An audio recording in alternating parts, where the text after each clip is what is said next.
مجھے تو 32 سال میں کوئی نہیں سمجھا سکا, بات بھی میری کسی نے نہیں مانی اور مجھے قائل بھی کوئی نہیں کر سکا. All this is rubbish, humbug, fraud, false, sham democracy. عوام کا لینا دینا ہی کچھ نہیں ہے اس سارے کھیل میں. وہ تو اہم ہی جیسے بخلال استعمال ہوتا ہے اور پھینک دیا جاتا ہے, بس ہر چند سال کے بعد ایک پریکٹس ہوتی ہے. جو انہوں نے گوشت کھایا ہوتا ہے وہ خلال سے نکول کے پھر نئے سرے سے شروع ہو جاتے ہیں, ختم ہوئی بات. تو ڈیموکریسی وہ کہتے ہیں خود کو, وہ بھی جتنے ڈیموکریٹس ہیں I fairly know that. Salman کے ساتھ کیا کیا تھا ذوالفقار علی بھٹو صاحب نے, میں I admire him. لیکن کوئی آدمی پرفیکٹ نہیں ہوتا, کوئی 100% امپرفیکٹ نہیں ہوتا. سلمان جو تھا یہ ایک پورا خاندان, اس کے ساتھ کیا کیا؟ جے رحیم مینٹور تھا, کیا کیا تھا اس کے ساتھ؟ تو بس چھوڑو, جیسا ملک ہے ویسی ڈیموکریسی ہے اس کی, جیسے ہم ہیں ویسی ہماری ڈیموکریسی, ختم. ٹھیک ہو گیا. اب سر صاحب لوڈڈ پیغام کہہ رہے ہیں, بلاول بھٹو تنقید کر رہے ہیں, ظاہری بات ہے الیکشن کے لیے نکلیں, کیمپین کریں گے, سیاسی مخالفین پر تنقید ہوگی. جب پنجاب میں تقریریں تھیں تو بہت سے حلقے نورا کشتی بھی کہہ رہے تھے کہ کل کو پھر فیوچر میں گورنمنٹ بنانی ہے تو اس لیے یہ بھی ضروری ہے, اس وقت اگر ساتھ چلنا پڑا تو پھر وہاں بھی کھڑے ہوں گے. مگر پوسٹ الیکشن چیلنج کر رہے ہیں, مطلب ہے وہ جو خود کہتے تھے کہ جمہوریت بہترین انتقام ہے اس کو بلیو کرتے ہیں, وہ پورے سسٹم کو اس بات پر چیلنج کر رہے ہیں پوسٹ الیکشن کی اگر یہ چوتھی بار بنے تو پھر یہ غیر جمہوری سازش ہے. کیا یہ نورا کشتی ہے یا واقعی ایک سیریس میسج ہے کہیں ان کا؟ نہ ہی نورا کشتی ہے نہ ہی کوئی سیریس میسج ہے, یہ میرا یہ خیال ہے. اور جہاں تک آپ نے کہا لوڈڈ پیغام ہے, تو لوڈڈ پیغام میں تو سوچوں یہ لوڈڈ پیغام ہے یا یہ بھی ایک خلال کی ایک اور قسم ہے کہ الیکشن سے پہلے آپ جو بھی اپنی سپیس لینا چاہ رہے ہیں, زیادہ سے زیادہ بہتر لیول پلینگ فیلڈ لینا چاہ رہے ہیں, اور آپ ان لوگوں کو پیغام دینا چاہ رہے ہیں جس کا آپ نے شروع میں ذکر بھی کیا کہ کسی اور کو پیغام ہے, ان کو پیغام دینا چاہ رہے ہیں کہ ساڈا حق ایتھے رکھ. تو یہ بہت سارے اس میں میسیجز ہو سکتے ہیں. میں سیریس بہت زیادہ اس کو نہیں لے رہا, کیونکہ پیپلز پارٹی کا جو کیریکٹر رہا ہے, اور جے رحیم صاحب کا ذکر کیا حسن نثار صاحب نے, میرا خیال ہے کہ پیپلز پارٹی نے ذوالفقار علی بھٹو کے دور میں جو کچھ بھی ہوا, اس کے بعد ان کے ساتھ جو کچھ ہوا اس سے سیکھا بہت کچھ, اور پھر انہوں نے دوبارہ اس لیول تک جا کے یہ حرکتیں نہیں کی. سیاسی طور پہ انہوں نے بہت غلطیاں کی ہیں, انتظامی طور پہ بھی بہت غلطیاں کی ہیں, لیکن جو تشدد کا راستہ انہوں نے اختیار نہیں کیا اس کے بعد جو ذوالفقار علی بھٹو کے دور میں ہوا تھا. تو میرا خیال ہے کہ انہوں نے سیکھا ہے. اور ایک جو بات بلاول بھٹو صاحب کر رہے ہیں بار بار, میں سمجھتا ہوں, میرا حسن ظن سمجھ لیں آپ, کہ یہ ہے کہ وہ صرف الیکشن کی وجہ سے یہ بات کر رہے ہیں. ان کے اندر 80s اور 90s کی روح حلول نہیں کی ہوئی ان سیاستدانوں کی جو وہ اس طرح کی جن کو وہ خود بھی تنقید کا نشانہ بناتے رہتے ہیں اور کہتے ہیں کہ 80 سال کے سیاستدانوں کو اب ریٹائر ہونا چاہیے. تو اگر وہ ان کو مشورہ دیتے ہیں ریٹائر ہونے کا, تو انہی کی پالیسیز پہ وہ نہ چلیں تو بہتر ہے. چاہے زبانی طور پہ بھی چل رہے ہیں, لیکن ہم نے دیکھا کہ ماضی قریب میں زبان سے نکلے ہوئے الفاظ جو ہیں وہ نئی نسل کے ذہنوں پر نقش ہو جاتے ہیں ہمیشہ کے لیے, اور پھر ان کو وہاں سے کھرچنا ممکن نہیں رہتا. تو بلاول بھٹو زرداری جوانی کے جوش میں اور الیکشن جیتنے کی خواہش میں اتنے زخم مزید نہ لگا دیں, یا کوئی ایسی نئی نسل کو ایک اور ٹریک پہ ایک اور جھوٹے خواب دکھا کے اس کے پیچھے نہ لگا دیں جس کی تعبیر ممکن نہ ہو. ہم پہلے ہی بہت زیادہ خلف شار کا شکار ہیں, اور بہت جو سین لوگ ہیں اس ملک میں وہ بار بار یہ کہہ رہے ہیں کہ اس ٹیمپریچر کو ٹھنڈا کیا جائے, اور ایک دوسرے کے خلاف جو نفرت اور زہر ذہنوں میں گھولا جا رہا ہے اس کو بند کیا جائے.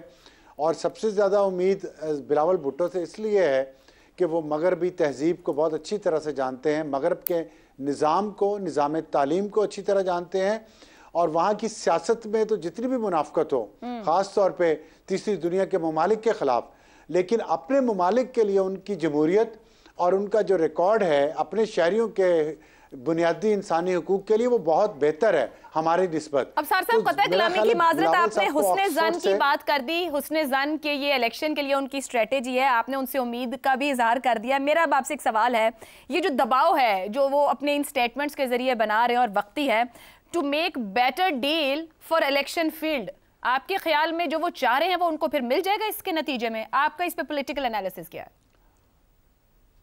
اور آلریڈی مل چکا ہے ان کو. آپ نے دیکھا نہیں تھا کہ آصف علی زرداری صاحب جو ہیں وہ گڈ کاپ کھیلتے ہیں, بلاول بھٹو سر میں صاحب پوسٹ الیکشن پوچھ رہی ہوں نا, یہ اسٹریٹجی پوسٹ الیکشن کے لیے ہے.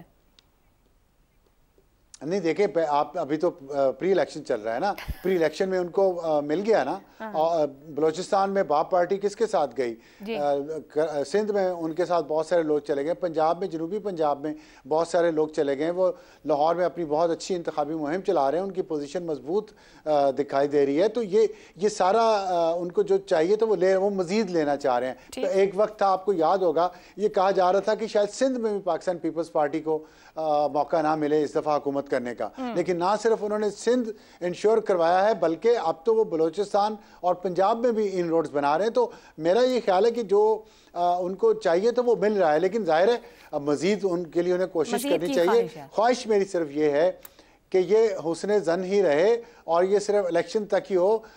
بلاول بھٹو کے اندر وہ تعصب نہ آئے جس کی کبھی کبھی بو آتی ہے ان سے, کیونکہ جنوبی پنجاب میں جا کے وہ پنجاب کو توڑنے کی بات کرتے ہیں, لیکن کراچی اور سندھ کی جب بات آتی ہے تو پھر وہ کہتے ہیں کہ مرسوں سندھ نہ ڈیسوں. تو یہ جو ان کی دو طرح کی پالیسیز ہیں, اس سے لوگوں کے ذہنوں میں سوالات ضرور اٹھ رہے ہیں. لیکن بہرحال میری پھر بھی یہ امید ہے کہ بلاول بھٹو زرداری صاحب ایک خاص لائن سے آگے نہیں جائیں گے. وہ اسٹیبلشمنٹ کو بھی اچھی طرح سمجھتے ہیں, اپنی جماعت کی ماضی کو اور حال کو بھی اچھی طرح سمجھتے ہیں, اور میرا خیال ہے کہ پیپلز پارٹی کا فیوچر جو کہ بلاول سے وابستہ ہے وہ اس کو خطرے میں نہیں ڈالیں گے, نہ کہ خطرے کی لائن عبور کریں گے. ٹھیک ہو گیا جی. شہزاد صاحب آپ کی جانب آؤں گی. یہ جو سٹیٹمنٹ ابھی انہوں نے دیا ہے جس میں وہ کہہ رہے ہیں کہ اگر یہ چوتھی بار بنے تو یہ غیر جمہوری سازش ہے اور وہ عوام کے ساتھ مل کر اس کو ناکام بنا دیں گے. ساتھ ہی وہ جو پی ٹی آئی کی موجودہ لیڈرشپ ہے اس کو پلانٹڈ کہتے ہیں, یعنی کہ پی ٹی آئی کے ووٹر کو کہہ رہے ہیں کہ پلانٹڈ ہے, اس کی وجہ سے آج آپ لوگوں کے لیڈر آپ کے ساتھ نہیں ہے. بلاول بھٹو زرداری اسٹیبلشمنٹ کو چیلنج کر کے اینٹی اسٹیبلشمنٹ ووٹ لینے کی بھی کوشش کر رہے ہیں, مطلب ساری ایفرٹ ان کی ٹو گین مور کی طرف ہے کیا؟ میرا خیال ہے وہ تمام وہ جگہیں جہاں پر ان کو لگتا ہے کہ ان کو شاید ایگریسولی اس کو ڈیل کرنا ہے, اس طرف اپنا پیغام دے رہے ہیں. یہ ضروری نہیں ہے کہ صرف ایک ہی طرف دے رہے ہیں. ان کو یہ پتا ہے کہ پی ٹی آئی کو اگر برا بھلا بولوں گا یا پی ٹی آئی کی کمزوریوں کو ظاہر کروں گا تو ہو سکتا ہے کہ اس کے ووٹر میری طرف آ جائیں. جب وہ یہ بات کرتے ہیں کہ الیکشن کا جو نتیجہ ہوگا, اگر چوتھی بار کوئی وزیر اعظم بنتا ہے تو کیا وہ الیکشن ان کو فعال تصور کیا جائے گا, یا وہ آگے جا کے ان کی افادیت کیا ہوگی اس طرح کے الیکشنز کی, اس کی لائف کتنی ہوگی اس طرح کی جیت کی, تو کیا وہ الیکشنز کو پھر کوشچن میں لے کے آتے ہیں. اب وجہ یہ ہے کہ وہ اپنے نیچے سے گراؤنڈ کو سلپ ہوتا ہوا دیکھ رہے ہیں. وہ بالکل پیٹنٹ پولیٹیکل جگہ سکہ بند یہ سیاسی چالیں ہیں, اس میں کوئی برائی نہیں ہے. اور بلاول جس طرح سے محنت کر رہا ہے پنجاب کے اندر, میرا خیال ہے اس کی داد دینی چاہیے. وہ بہت اچھے جلسے کر رہا ہے اور بہت محنت کے ساتھ کر رہا ہے. ایک پولیٹیکل ایکٹیویٹی کا وہ حصہ ہے, یہی کچھ ہونا چاہیے پولیٹیکل. لیکن اب جب وہ آپ دیکھتے ہیں کہ اس کی پوزیشن شفٹ ہو, یا مثال کے طور پہ اگر الیکشنوں کی افادیت کا مسئلہ تھا تو اس وقت بات کرنی چاہیے تھی جب P T I is a party اس کے خلاف مختلف قسم کی چیزیں ہو رہی تھیں, اس کا بلہ چھین لیا گیا, اس کے بارے میں مختلف مسائل کھڑے کیے گئے, اس کے لیڈران کو جیلوں سے لڑنے نہیں دیا گیا, وغیرہ وغیرہ. وہ ساری چیزیں ہمارے سامنے ہیں. اس وقت بلاول خاموش رہے, اس وقت پیپلز پارٹی خاموش رہی. تو اب جب یہ سوال اٹھ رہا ہے, اور یہ لارجر سوال ہمارے سب کے ذہنوں میں ہے اور پورے پاکستان کی الیکٹریٹ کے اندر یہ سوال ہے کہ ان الیکشن جو آنے والے الیکشن ہیں ان کی افادیت کتنی ہوگی, ایک خاص طور پر اس تناظر میں کہ ایک بڑی پارٹی اس سے باہر ہوگی پریکٹیکلی اپنے پارٹی کے طور پہ, بھلے اس کے لوگ موجود ہیں. تو اب وہ دیکھنا یہ ہے کہ 8 فروری کو جو ووٹرز ہیں وہ کیا نتیجہ دیں گے, لیکن کچھ نہ کچھ تو اس کا نقشہ ہم بنا سکتے ہیں. تو اس وقت جب وہ بھی دیکھ رہے ہیں تو اسی چیز کو وہ دہرا رہے ہیں. اصل میں انہوں نے اپنے ہدف جو ہیں اپنی پولیٹیکل ایکٹیویٹی کے ساتھ ساتھ ان کو تبدیل کیا ہے.